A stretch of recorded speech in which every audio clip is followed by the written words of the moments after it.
Greetings, eco-conscious viewers. Nowadays, we are seeing many natural disasters happening around the world, the result, at least in part, of global warming. Millions of people have been uprooted each year. The wildlife, too, have nowhere left to go. How can we, as individuals, help to improve the situation? Many scientists and researchers, through their dedicated research and keen analysis, have pointed out that the solution is right on our plate: a diet without animal products, which not only will mitigate the warming, but also protect our health and restore the environment. Today we present an array of timely articles and interviews investigating the link between the meat diet, planetary and personal health, and even morality. In the article, The Meat of the Problem, for the Washington Post, published on July 29, 2009, Ezra Klein suggests that we should recognize the impact and the solutions of what we put on our plates. Some of meat's contribution to climate change is intuitive. It's more energy efficient to grow grain and feed it to people than it is to grow grain and turn it into feed that we give to calves until they become adults that we then slaughter to feed to people.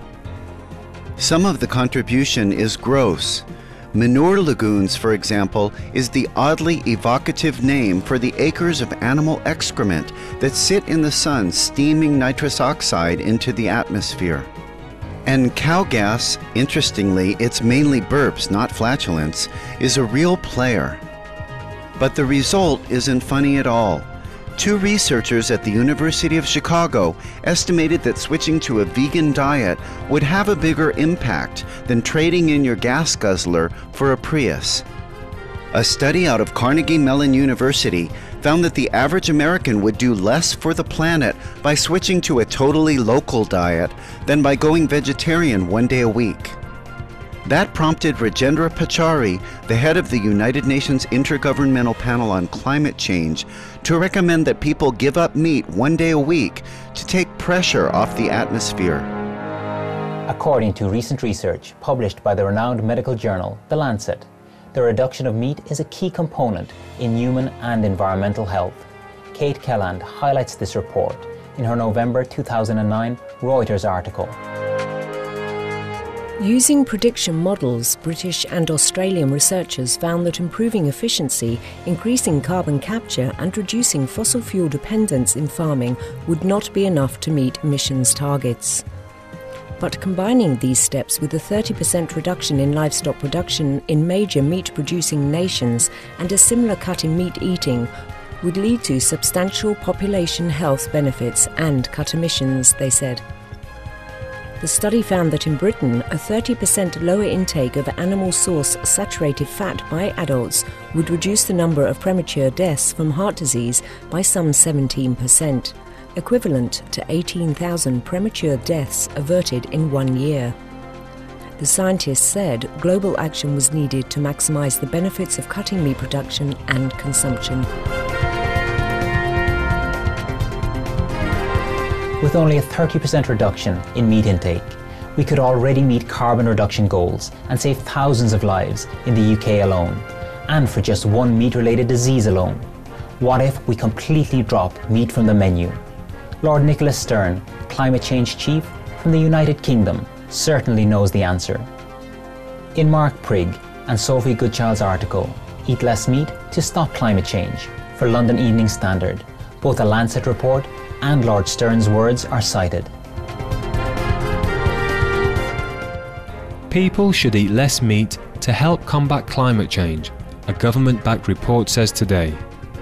The report, partly funded by the Department of Health and compiled by leading scientists, says that decreased emissions from livestock production combined with the health benefits from eating less meat could lead to major reductions in global CO2 emissions. Scientists behind the report also hope the move will mean a dramatic reduction in the beef, lamb and pork consumed in households across Britain. Earlier this year, climate change chief Lord Stern of Brentford echoed the call. He said, "Meat is a wasteful use of water and creates a lot of greenhouse gases. It puts enormous pressure on the world's resources. A vegetarian diet is better." Livestock production is responsible for major environmental problems such as deforestation, water shortage, biodiversity loss, pollution, and more. Would you go vegan to save the earth? In a USA Today article, Wendy Kosh prompts this question. The article also offers readers added motivators to choose the vegan diet. Indeed, livestock production accounts for 18% of greenhouse gas emissions, a higher share than transportation, according to a landmark 2006 report, Livestock's Long Shadow, by the United Nations Food and Agriculture Organization. There are other downsides too. The runoff of chemicals from these large farms pollutes our waterways, lakes, groundwater, and soils, according to a 2008 report by the Pew Commission on Industry Farm Animal Production, a project of the Pew Charitable Trust. This is why environmentalists such as pop star Paul McCartney have called for Meatless Mondays, in which people lower their carbon footprint by going vegetarian at least one day a week. A vegan diet is even stricter, disallowing dairy and eggs. The sign 1 pound meat equals 2,463 gallons of water really made me think. So too did Michael Pollan's books, including Omnivore's Dilemma. His In Defense of Food offers this advice: eat food, not so much, mostly plants. He says much of what we eat isn't food in the old-fashioned sense, but processed food-like products. If you're still a die-hard red meat eater, the movie Food Inc. might give you pause, if not for the environment, then for food safety. Please stay tuned to Supreme Master Television. We'll be right back with more media reports on the vegan concept, embraced by various celebrities and environmentalists.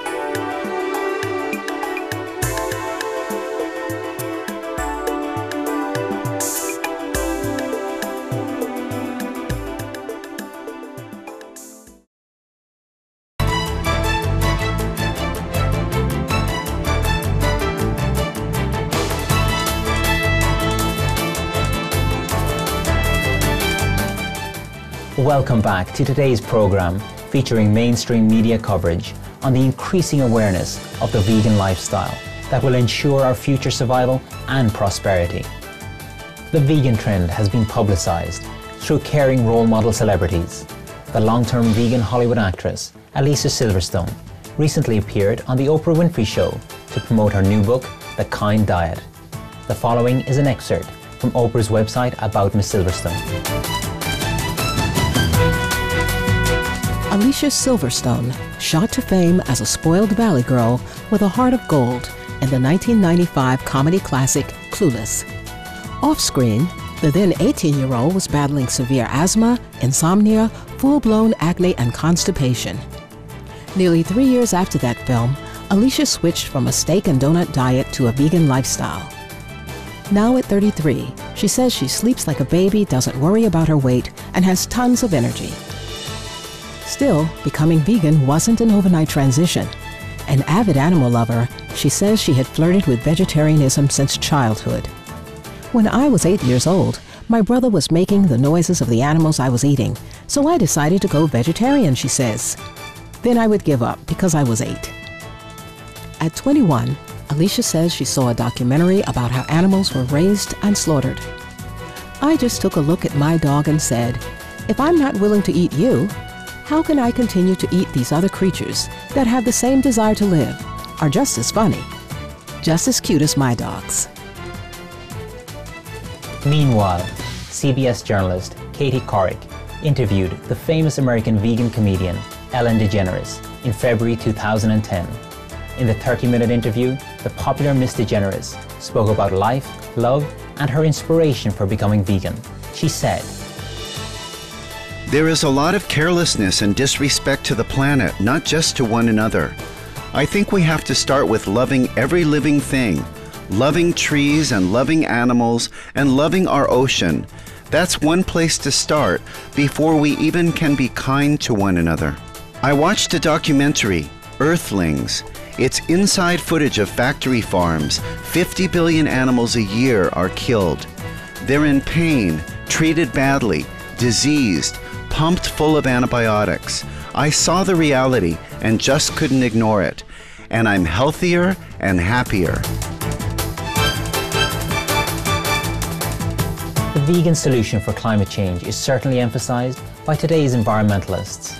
The founder of Treehugger, Graham Hill, a leader in promoting sustainable lifestyles, explains the 6 most important harmful effects of meat eating in the article Looking at the Beef in the Vegetarian Argument. A summary of these impacts are listed below. Eating a hamburger a day could increase a person's risk of dying by 1/3 from cancer, heart disease, stroke, and the list goes on. Billions of extra healthcare spending can be attributed to our meat-eating lifestyles. Eating meat spews more emissions than our cars, trains, and planes combined. Pound for pound, beef production uses at least 100 times the water of, say, lettuce. And beef production emits nearly 100 times more greenhouse gas emissions than growing veggies. Meat and livestock cause twice the pollution of all industry combined. Next, another respected environmentalist, Mike Tidwell, discloses how he became a dedicated vegetarian in the article titled The Low Carbon Diet, published by the esteemed US-based Audubon magazine. To Mr. Tidwell, who is the founder and director of the Chesapeake Climate Action Network, the reason to act on global warming is simple. So why in the world am I a dedicated vegetarian? Why is meat, including sumptuous pork, a complete stranger to my fork at home and away? The answer is simple. I have an 11-year-old son whose future, like yours and mine, is rapidly unraveling due to global warming. And what we put on our plates can directly accelerate or decelerate the heating trend. Mr. Tidwell further elaborates that meat eating should be considered as a moral issue. With global warming, here's the inconvenient truth about meat and dairy products. If you eat them, regardless of their origin and how they were produced, you significantly contribute to climate change, period. For people to care, the climate food discussion must be about more than just facts, more than pounds of greenhouse gases per units of food. It's got to be about morality, about right versus wrong. And I don't mean the usual morality of environmental stewardship, or even the issue of cruelty to farm animals. I'm talking here about cruelty to people, about the explicit harm to humans that results from meat consumption and its role as a driving force in climate change. Severe climate change means food off the table. It means hungry children. It means the rains don't come on time or at all in tiny villages like the one I lived in. It means, in the end, cruelty to people.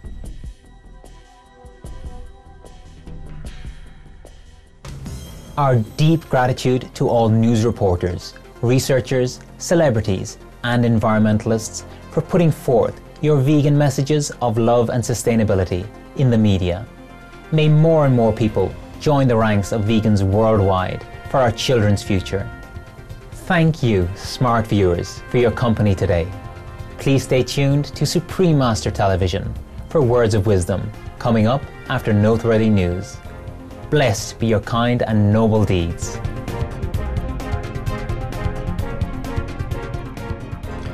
To read the full articles cited in today's program, you can find them online. Washington Post, The Meat of the Problem by Ezra Klein. http://www.washingtonpost.com. Reuters, Eating 30% Less Meat Good for Health, Planet by Kate Kelland. http://www.reuters.com. London Evening Standard, Eating Less Meat to Stop Climate Change by Mark Prigg and Sophie Goodchild. http://www.thisislondon.co.uk. USA Today, Would You Go Vegan to Save the Earth or to Enjoy the Super Bowl? By Wendy Cook. http://content.usatoday.com. The Oprah Winfrey Show, Alicia Silverstone's Kind Diet. http://www.oprah.com. CBS at Katie Couric. CBS:@Katie Couric. At Katie Couric: Ellen DeGeneres. http://www.cbsnews.com. Tree Hugger: Looking at the Beef in the Vegetarian Argument by Graham Hill. http://www.treehugger.com. Autobahn Magazine: The Low Carbon Diet by Mike Tidwell. http://autobahnmagazine.org.